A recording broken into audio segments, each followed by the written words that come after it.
नमस्कार. लीनाच फूड मराठीमध्ये मी लीना आपलं स्वागत करते. आज मी तुमच्यासाठी आमटीची रेसिपी घेऊन आलेली आहे. ती म्हणजे झणझणीत तर्रीदार डाळ वांग्याची आमटी. चला तर मग आजचं हे डाळ वांग करण्यासाठी लागणारं साहित्य काय काय आहे ते पाहूयात.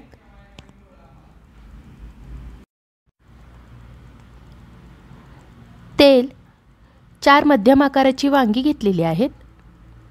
इथे मी अर्धी वाटी तुरीची डाळ 4 तास भिजवून घेतलेली आहे.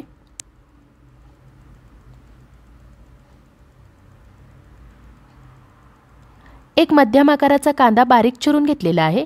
एक पिकलेला टोमॅटो बारीक चिरून घेतलेला आहे. बारीक चिरलेली कोथिंबीर, पाव चमचा मोहरी, पाव चमचा जिरे, चिमूटभर हिंग, 1 टीस्पून गोडा मसाला, पाव टीस्पून गरम मसाला, 2 चमचे कांदा लसूण मसाला. आमटीसाठी मी मोठ्या मिठाचा वापर केलेला आहे. 3-4 लसूण पाकळ्या आणि थोडंसं खोबरं याचं मिक्सरमध्ये वाटण करून घेतलेलं आहे आणि अर्धा कप भाजलेल्या शेंगदाण्याचे बारीक कूट. एका वांग्याचे 2 भाग करून मधोमध उभी चीर द्यायची आहे किंवा तुम्ही तुमच्या आवडीप्रमाणे वांग्याच्या फोडी करू शकता. कढईमध्ये 1 मोठा चमचा तेल घालूया. तेल चांगलं गरम झाले की मोहरी, जिरे आणि हिंग घालूया. मोहरी जिरे तडतडली की कांदा घालूया. गॅसच्या मध्यम आचेवर कांदा हलका सोनेरी रंग येईपर्यंत भाजून घेऊया. 4-5 मिनिटांनंतर कांदा भाजून झालेला आहे. टोमॅटो घालूया. टोमॅटो मऊ होईपर्यंत भाजून घेऊया.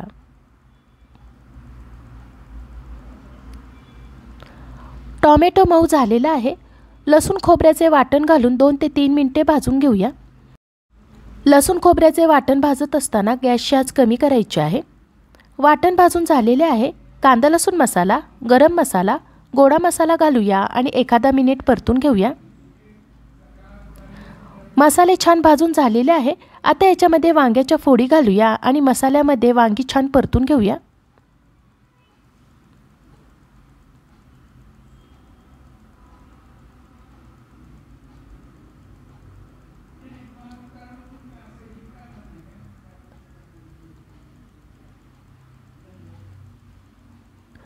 वांगी मसाल्यामध्ये छान परतून झालेले आहे. याच्यात आता 1.5 ग्लास उकळलेले पाणी घालूया. उकळलेले पाणी घातल्यामुळे आमटीला कट सुंदर येईल आणि चवही अप्रतिम येईल. भिजवलेल्या तुरीच्या डाळीतील पाणी काढून डाळ घालूया. जर तुम्हाला तुरीची डाळ अशी वांग्यामध्ये शिजवायची नसेल तर तुम्ही कुकरमध्ये डाळ शिजवून मग आमटीमध्ये घालू शकता. चवीनुसार मोठं मीठ घालूया. आमटीला लगेच उकळी आलेली आहे. गॅसची आच मध्यम करूया आणि डाळ वांग छान शिजवून घेऊया. वांगी अशा पद्धतीने उलटण्याने सरळ करून घेऊया. त्यामुळे देठाकडचा भाग व्यवस्थित शिजेल. वांग म्हटलं की डोळ्यासमोर येतं ते भरलं वांग.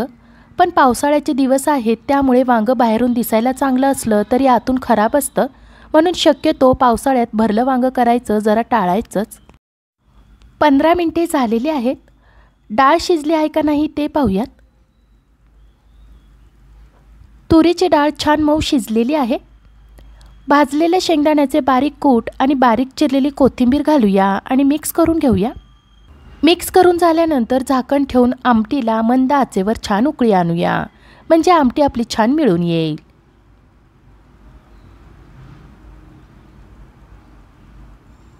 पाच मिनिटे झालेली आहेत. झाकण काढूया. आमटीचा वास घरभर पसरलेला आहे. डाळ वांग तयार झालेलं आहे. हे डाळ वांग तुम्ही गरम गरम ज्वारीच्या भाकरीसोबत किंवा भातासोबत खाऊ शकता. आजची ही डाळ वांग्याची आमटीची रेसिपी अगदी साध्या सोप्या पद्धतीने केलेली आहे. तुम्ही नक्की करून बघा आणि हे डाळ वांग कसं झालं आहे ते मला कमेंट बॉक्समध्ये नक्कीच सांगा.